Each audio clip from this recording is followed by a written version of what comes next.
Muy buenas noches, esto es Sala de Prensa de Noticias Caracol Ahora, aquí inmediatamente después de la edición central de Noticias Caracol Primero en Noticias. Uno de los temas de los que hemos hablado en los últimos días y que han llamado la atención de muchísimos colombianos porque el anuncio pues genera mucha expectativa, pero en el detalle es donde están realmente los datos importantes. Nos estamos refiriendo a un anuncio que hizo el gobierno esta semana a través de un proyecto de resolución de parte del Ministerio de Hacienda y de la DIAN, donde se habla ya de la devolución, los 3 días en que no habrá IVA en Colombia. Recordemos que esta decisión fue incluida en la ley de financiamiento. De hecho, fue uno de los temas de promesas de campaña del hoy presidente Iván Duque y fue uno de los temas que inclinó la balanza en el Congreso para que esa ley, que recuerden que había tumbado el Congreso de la República, que había tumbado la Corte Constitucional y que debió volver al Congreso de manera urgente antes de terminar el año pasado, pues fue un punto clave de la promesa de que a los colombianos no les iban a cobrar el IVA, que es tal vez el impuesto, como llaman los expertos, líquido, más importante que tiene el gobierno, el Estado, para llenar sus arcas, el impuesto al valor agregado. Un tema que suena muy técnico, pero que nos toca a todos porque es el bolsillo. Por eso hemos invitado hoy a 2 compañeros que manejan el tema en Noticias Caracol y en Blue Radio. Nos referimos a don Víctor Grosso. Don Víctor, muy buenas noches, gracias por acompañarnos. Lo cogimos después de los indicadores y lo sentamos para que esté con nosotros. ¿Cómo está? Muy bien, Juan Roberto, buenas noches. Muy bien. Y Andrea Restrepo, nuestra periodista del equipo económico de Noticias Caracol. Andrea, buenas noches. Gracias por acompañarnos. Y arranco con usted, Andrea, para que nos cuente lo que se ha dicho, lo que se conoce hasta ahora de este anuncio del IVA que no se va a cobrar durante 3 días en este año. ¿Cómo es el anuncio? Hola, ¿qué tal, Juan Roberto, Víctor y todas las personas que nos sintonizan a esta hora? Pues bueno, en principio van a ser 3 días al año, uno en enero, otro en el mes de julio y otro en el mes de octubre. Dicen los analistas y ha dicho la DIAN que se trata de los meses que tienen pocas ventas y esto justamente es para incentivar ese consumo. ¿Cuál va a ser el día exacto? Pues eso se va a determinar días previos, porque la intención del gobierno también es que los comerciantes pues no se preparen y no haya cabida para una, por ejemplo, especulación de los precios. Algo que tiene que estar muy pendiente la Superintendencia de Industria y Comercio para pues evitar que haya aumento de precios. ¿Cómo va a funcionar esto? Bueno, esto solamente va a ser para pagos a través de tarjetas de débito o tarjetas de crédito, es decir, no se van a hacer pagos en efectivo, solo va a ser para el comercio formal, debidamente establecido y que ya esté cumpliendo con la expedición de la factura electrónica. Evidentemente este comercio pues debe tener una manera de recibir este pago como un datáfono y bueno, hay ciertos productos, no son todos. Algunos, estamos hablando de aproximadamente 71 productos, algunos escolares, electrodomésticos, algunos productos deportivos, calzados específicos o elementos deportivos específicos, juguetes también van a estar allí, pero hay cosas que aclarar, hay cosas, por ejemplo, miren, muñecas y muñecos que representen personajes o hay algunos que son de peluche y de trapo, pero no especifica, por ejemplo, muñecos de plástico que son los que más abundan. En electrodomésticos, por ejemplo, no hay estufas. Esta sería una también de las dudas de cuáles serían entonces específicamente los productos. Sí, Andrea, vamos a ir, como dice usted, desmenuzando poco a poco todos estos anuncios. Antes de ir con Víctor, escuchemos y les mostramos a nuestros televidentes qué han dicho los comerciantes, que a la larga van a ser los que van a tener que frentear, por decirlo de alguna manera muy coloquial, el tema de los 3 días sin IVA. No nos favorece para nada, porque pues en sí es muy poco lo que uno le va a servir. Esto fuera como un día fraile, uno diría, bueno, está bien, se prepararía con mercancía, pero acá en este momento uno no se puede preparar en nada. El comercio está muy duro, entonces realmente, por ejemplo, unas gafas de natación que cuestan 35.000 pesos, se bajarían 2.000 pesos, entonces realmente no es mucho. Mire, no es mucho. Mire, Víctor y Andrea, arranco con Víctor y aquí con esfero en mano. Entonces, Andrea nos mostraba la lista y dice, mire, no hay como una claridad en temas de electrodomésticos, de juguetes, en temas de artículos escolares, pero es un universo de 71 productos que se están escogiendo según lo que le dicen a usted sus fuentes, Víctor, ¿bajo qué criterios? Son criterios, Juan Roberto, que analizaron en el Congreso de la República y decidieron incluir un listado donde los congresistas y el gobierno nacional dicen, mire, esto podría beneficiar a los colombianos en ciertos momentos del año. Por ejemplo, la fecha de enero va a ser clave, va a ser, creo yo, uno de los días más importantes porque en febrero inicia la temporada escolar y hay muchos productos que no van a tener el IVA. Por ende, se esperaría que habría una disminución del 19% en ese tipo de productos y entonces usted empieza a sumar, por ejemplo, la tijera, la plastilina, el pegante, más la maleta, más el zapato, más el pantalón, más la camisa. Sí, en un producto como tal la disminución no es tanta, Juan Roberto, pero si usted suma y suma y suma, pues encuentra ya un alivio bastante importante para los colombianos y también para que los comerciantes impulsen en meses muertos muchos de productos que puedan estar almacenados. Los técnicos del Ministerio de Hacienda, Víctor, ¿qué le dicen a usted sobre el cálculo de cuánta plata dejaría de recibir el Estado por esos 3 días sin IVA en el año?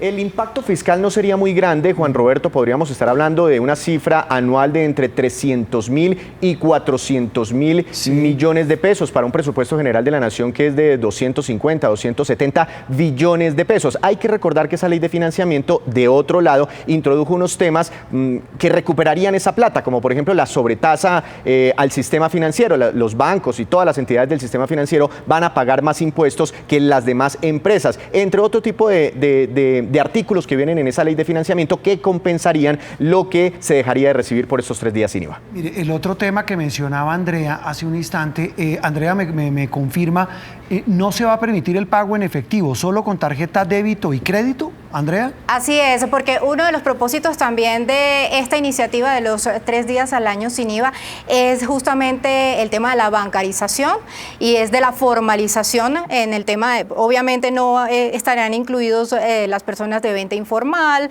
tampoco estará incluida la compra a través de internet, es decir, la persona tiene que ir al establecimiento físico para poder beneficiarse de esta exhibición del IVA. Pero mire que ahí surge una duda, Andrea, y la pregunta es para Víctor. Hay almacenes de cadena como El Éxito, como Carulla, como Jumbo, que tienen páginas de internet, o incluso almacenes de electrodomésticos, de ropa, que venden por el teléfono o por las páginas web. Ese día entonces ahí se les van a caer las ventas o la gente no va a comprar por esas aplicaciones. Yo creería, pero faltan más detalles por cuenta del gobierno nacional, sí. Yo creería que es que ir al almacén Éxito fijo y comprar físicamente los productos es lo mismo que hacerlo en el mismo almacén Éxito por internet. Yo creería que ese tipo de comercios sí estarían incorporados en este tema, creería, pero faltan los detalles del gobierno nacional, sí estarían incorporados en estos 3 días sin IVA. A lo que el gobierno se referiría, pero es especulación mía, es a esas plataformas internacionales, Juan Roberto, Amazon, etcétera, que de pronto no estarían vinculadas a todo esto. Y hay un punto muy importante, porque hay críticas de algunos analistas que dicen que esto va a fomentar el contrabando y las ventas informales. Es que Colombia está viviendo en este momento tal vez un proceso disruptivo, un cambio en la economía muy importante del que poco hemos hablado, y es el tema de la factura electrónica. Todos los comercios van a tener que facturar electrónicamente para poder estar incluidos en este tema de los 3 días sin IVA, y si no, no tendrían ese beneficio del descuento. Mire, tal vez una cosa final con Andrea. El comercio, los comerciantes organizados, ahora que menciona Víctor el tema de la factura electrónica, ya tienen, por ejemplo, un cálculo, porque vimos un señor de los que usted entrevistó que se quejó, dijo, mire, eso nos va a perjudicar, pero dice una señora, no, pues la rebaja es de 2.000 pesos en el caso de unas gafas de piscina, pero ¿han calculado eso qué tanto les incentiva el comercio?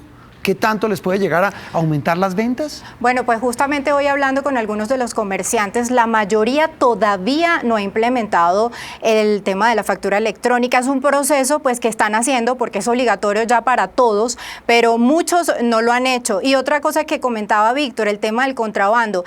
Esta resolución también habla de un monto específico de compra que tiene la persona de alguno de estos objetos sin IVA. Es decir, un televisor que pueda aprovechar pero no puede comprar 5 o 6. Va a haber un monto específico justamente para evitar también el tema de la reventa o de los vivos que quieran aprovecharse de esta temporada. Eso sí es bien importante. Es decir, el avión, el avivato que diga, mire, yo aprovecho y compro el próximo lunes es día sin IVA.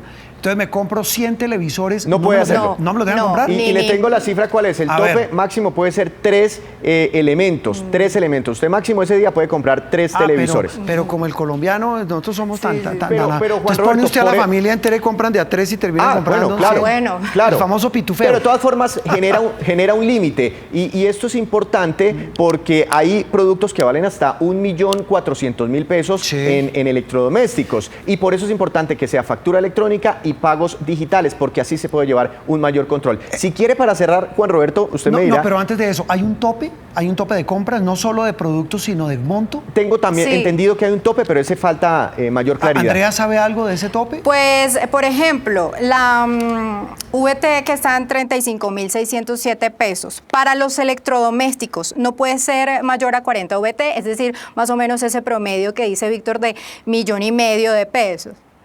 1.424.000 pesos exactamente. 1.424.280 pesos exactamente para electrodomésticos. Ese es el tope máximo del costo del electrodoméstico. Y lo que decía Víctor, si va a comprar un televisor puede ser máximo 2 o 3, pero no puede comprar más. Hombre, lo deberían dejar, o sea, uno abogando. Es decir, hoy una nevera buena vale 8.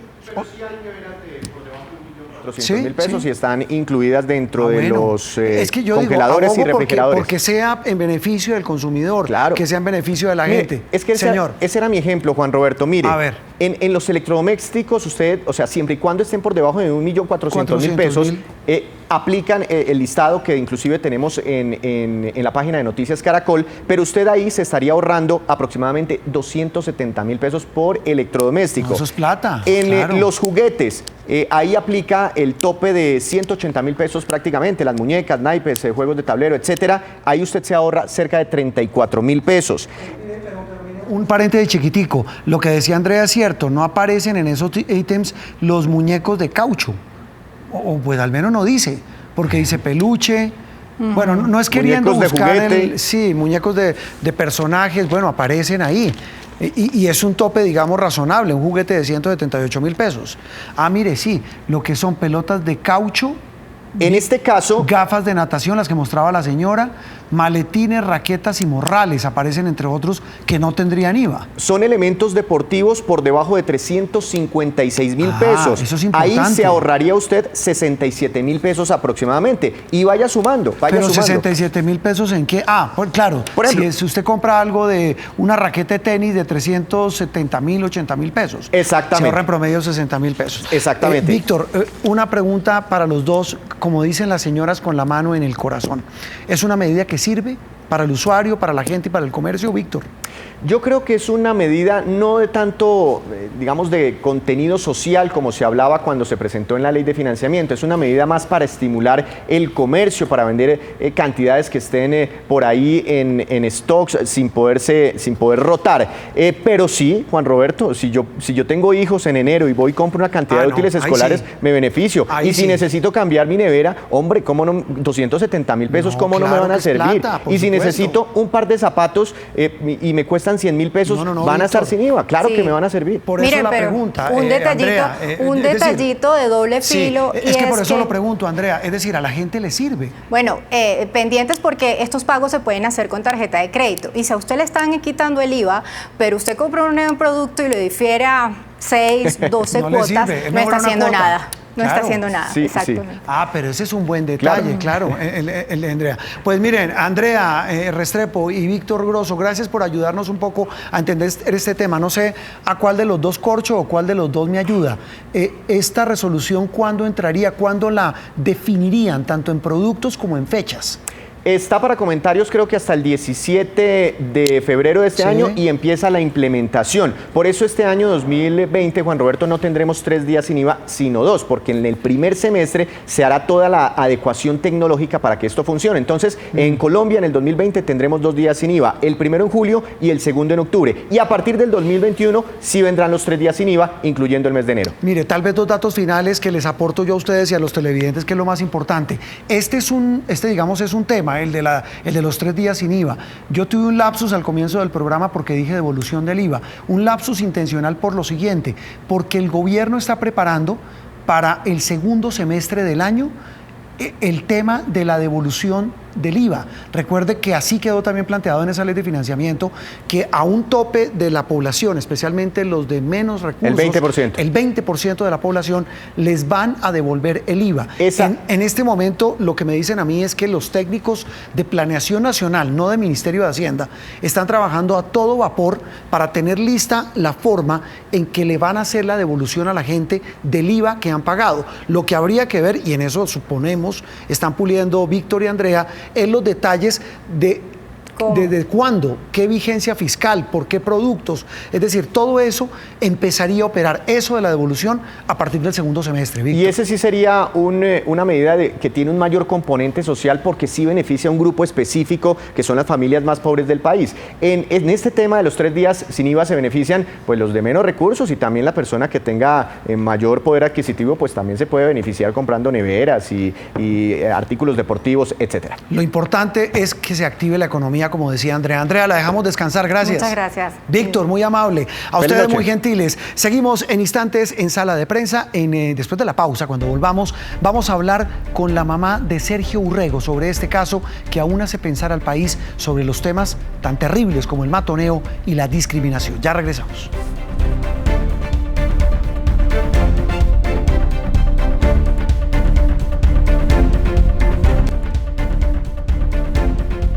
Estamos de regreso en Sala de Prensa, aquí en Noticias Caracol Ahora. Sergio Urrego Reyes, se llama este joven de 17 años, en un caso que personalmente me golpeó como a muchos colombianos, que falleció. Él murió por suicidio el 4 de agosto del año 2014, eso ocurrió en la ciudad de Bogotá. Lo que escondió este doloroso hecho fue también un muy doloroso y reprochable hecho de acoso, matoneo y discriminación del que fue víctima este muchacho por su orientación sexual. La psicóloga del colegio donde estudiaba Sergio tuvo que ofrecer excusas públicas hace algunos días. Escuchemos ese testimonio que empieza a desenredar tal vez una de las historias más conmovedoras y dolorosas, repito, de matoneo y discriminación en Colombia. Yo, Ivonne Andrea Cheque Acosta, en mi calidad de exfuncionaria del Colegio Gimnasio Castillo Campestre, me dirijo a ustedes con el fin de solicitar excusas públicas a las familias de Sergio David Urrego Reyes y Danilo Esteban Pinzón Valdés por los actos de discriminación en los que incurrí. Particularmente pido excusas porque solicité a Sergio David Urrego Reyes y a Danilo Esteban Pinzón Valdés informar a sus padres sobre su orientación sexual diversa. Alguien dirá que ya para qué, pero de todas maneras están resarciendo el nombre de un joven que se convirtió en símbolo, repito, de la lucha contra este fenómeno espantoso de la discriminación y el matoneo. Estamos a esta hora en contacto con doña Alba Reyes, ella es la mamá de Sergio Urrego. Doña Alba, gracias por atendernos aquí en Sala de Prensa. No, gracias a ustedes, muchas gracias. Bueno, escuchando usted el testimonio de esta psicóloga, casi 6 años después de la muerte de su hijo, de todo lo que se conoció, ¿qué pasa hoy por su cabeza? ¿Qué pasa hoy por su mente y también por su corazón, doña Alba? Uy, bueno, Juan, muchas cosas. La verdad, sí es como rebobinar la historia. Como mamá te voy a hablar y es como empezar a recordar todos los momentos y todos los instantes. Al escuchar las palabras de Ivonne Andrea Cheque, siempre tuve que cerrar los ojos y devolverme al pasado y decirme definitivamente sí agredieron a mi hijo, sí hicieron que todos estos hechos lo llevaran al suicidio, y pues es lamentable que un niño, una niña o un joven en un ámbito escolar donde estaba a punto de graduarse con sus mejores notas, siempre se destacó por ser un excelente estudiante y por ser un excelente ser humano. Entonces yo creo que, pues bueno, siempre sigue y seguirá siendo muy doloroso para mí. Creo que el dolor de una madre no se puede comparar. Puedo decirles que tal vez uno aprende a vivir con el dolor. Aprende uno a vivir con semejante dolor, doña Alba. Créame, de verdad, de corazón, que la entiendo, y seguramente los televidentes también. Y también entiendo, como entienden muchas personas, que nada le va a devolver a su hijo, a Sergio, pero hemos conocido en los últimos días que ha habido una serie de maniobras dilatorias por parte de la defensa de la rectora que está siendo procesada por el tema. ¿Qué sabe usted de eso? Para dilatar el proceso en su contra, precisamente para recibir un castigo por cuenta de ese acoso. ¿Qué ha sabido usted? Bueno, mira, todo el caso se movió muchísimo entre el 2014, el 2015, inclusive hasta principios del 2016, donde se causaron las 2 primeras condenas por discriminación en Colombia, que precisamente fueron la condena de la psicóloga y de la veedora del colegio. Pero de ahí en adelante se han hecho demasiadas maniobras dilatorias, tanto por la contraparte como, pues hoy en día, debo decirlo, por la Fiscalía General de la Nación. No hemos podido en 5 años llegar al juicio. No hemos cerrado todavía la audiencia de preparatoria, que es mañana. Casi que yo creo que es como la 5ª audiencia a la que nos citan y no se realiza por diferentes cosas. Entonces, pues sí, realmente, sobre todo para la familia, para mí como mamá y para su padre, yo creo que es algo que debe cerrarse, y pues socialmente creo que no estamos dejando un ejemplo claro de la implementación de la justicia colombiana. Siempre he dicho que creo en la justicia colombiana. También quiero aclarar que yo no quiero hablar de cárceles ni nada de esto, porque para mí lo más importante es dejar una huella en el camino de muchos niños, niñas y jóvenes que pueden estar pasando por lo mismo, y pues lo único que espero es que se lleve a cabo en los tiempos que se debe llevar a cabo las audiencias, y que realmente esto culmine como debe culminarse. Mire, eso que usted dice, doña Alba, es la última pregunta que le hacemos para no molestarla más, es eso que usted dice, el legado que le tiene que quedar no solamente en el tema de la justicia, sino a todos los padres. ¿Qué les dice usted a los padres sobre un tema que es tan sensible como es identificar si a su hijo lo están matoneando? Además, si es por un tema tan delicado y tan personal como es el de su orientación sexual. ¿Qué les dice hoy a sus padres, a esos papás que dicen, mire, yo no sé cómo manejar esa situación, ni el abuso, ni el tema de la orientación sexual de mi hijo, ni si está, por ejemplo, pasando por un momento terrible de depresión? Sí, bueno, tú tocas como varios frentes. Sí. Y creo que es importante aclarar, uno, con los padres de familia, tener claridad del ámbito escolar donde se encuentran sus hijos. También tener claridad que existen leyes que protegen a los niños, niñas y jóvenes en Colombia, como lo es la misma sentencia T478 del 2015, la sentencia de Sergio Urrego. También está la ley de convivencia, la 1620 del 2013. Eso por un lado. Por otro, en los ámbitos familiares hay que escuchar mucho más a los jóvenes. Creo que por tanta tecnología, por una serie de situaciones que se están presentando hoy, pues que cambian mucho en el mundo, nosotros también como adultos tenemos que empezar a cambiar nuestra comunicación con los jóvenes. Hoy en día, desde la Fundación Sergio Urrego, precisamente trabajamos en la orientación con los padres que quieren acompañar a sus hijos en la orientación en temas de sexualidad y orientación diversa. Realmente creo que nosotros también tenemos que aprender. Aprender a ayudar a nuestros hijos, a tolerar y sobre todo, como usted dice, a orientar. ¿Cuánta gente se ha acercado a la fundación, doña Alba? Bueno, mira, nosotros estamos trabajando en prevención a la discriminación de niños, niñas y jóvenes y en la prevención del suicidio de niños, niñas y jóvenes en Colombia.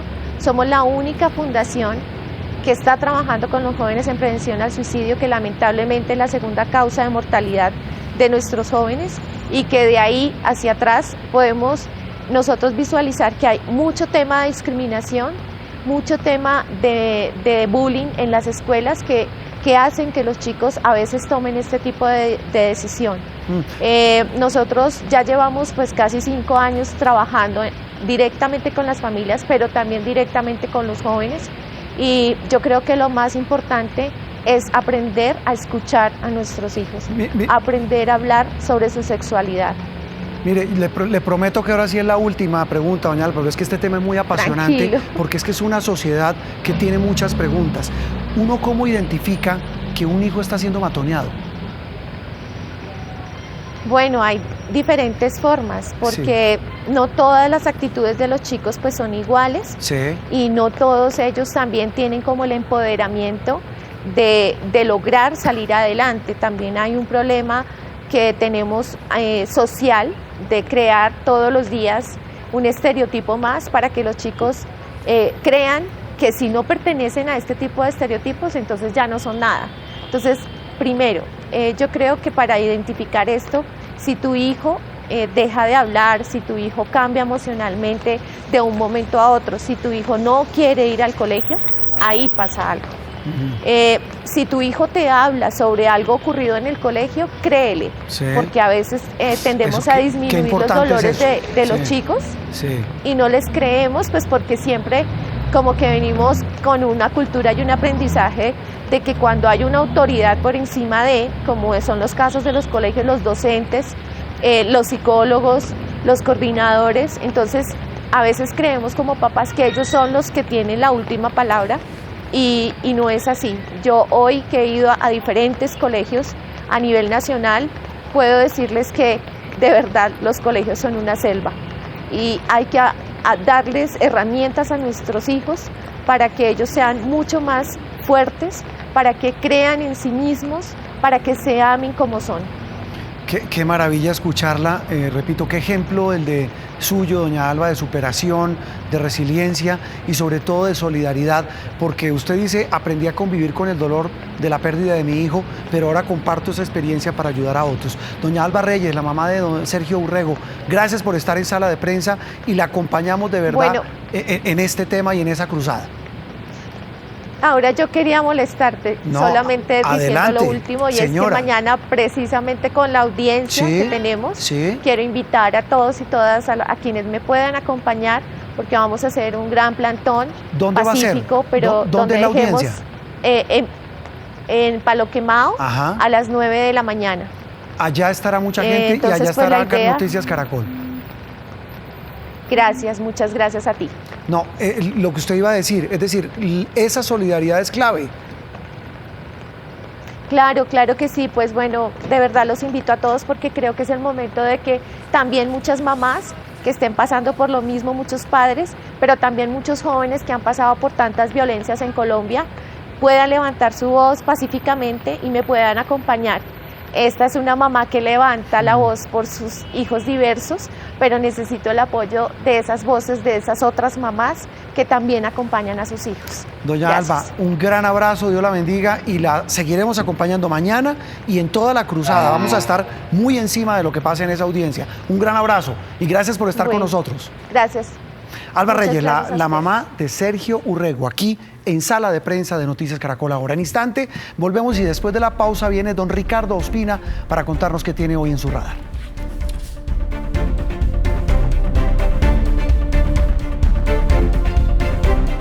Muy bien, y como lo habíamos anunciado antes de la pausa, don Ricardo Ospina, el director de los servicios informativos de Blue Radio, con su radar aquí en Sala de Prensa.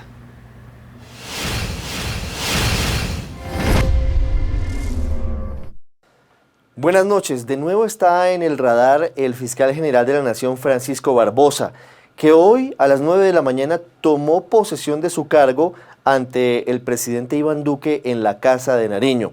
Tuvo un discurso conciliador, dijo que trabajará de manera armónica con la Justicia Especial de Paz, lanzó 9 ejes fundamentales sobre los que va a trabajar durante los próximos años, habló de lo que será la presentación de un proyecto de ley en marzo para reformar la estructura de la Fiscalía, pero también habló sobre cómo le dará prioridad a la investigación sobre el asesinato de líderes sociales y también dijo que cerrará filas en contra de la corrupción y allí comenzó a pedir un trabajo interinstitucional.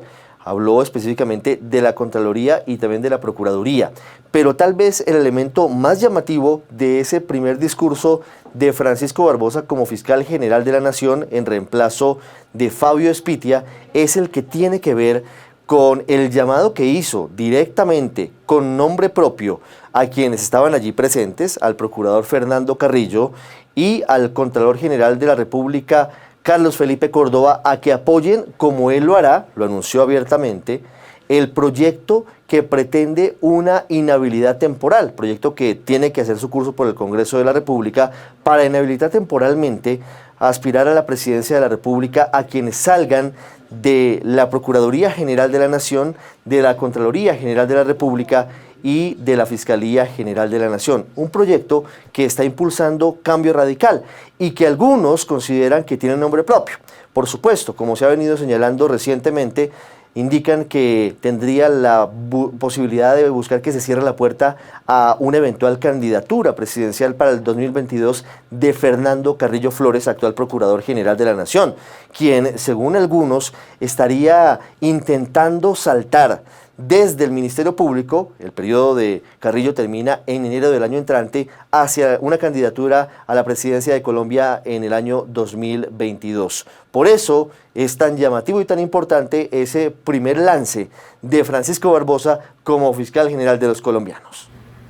Don Ricardo, pues ese lance, ese dardo del nuevo fiscal, lo recibieron y de qué manera los dos aludidos, especialmente el directo aludido, que es el Procurador General de la Nación, Fernando Carrillo Flores. El procurador respondió a través de su cuenta en Twitter y dijo lo siguiente: la propuesta del fiscal Barbosa ya está en el proyecto de reforma a la justicia. No sé quién tenga aspiraciones presidenciales, no soy candidato a nada, más bien invito al fiscal a unirse a la campaña de lucha frontal contra la corrupción conjuntamente con la Contraloría. Como quien dice, arrancando con los taches arriba el nuevo fiscal y ya desata la primera polémica con su compañero de organismos de vigilancia, el procurador. También le respondió el Contralor a través de una declaración pública en la que dice que sí, que hay un proyecto que él presentó precisamente para que se amplíen esas inhabilidades y que esas aspiraciones, ese gusano de la política que pica a quienes están en esos organismos para lanzarse a ser candidatos de algo, de presidente o de lo que sea, pues no los pique tan rápido.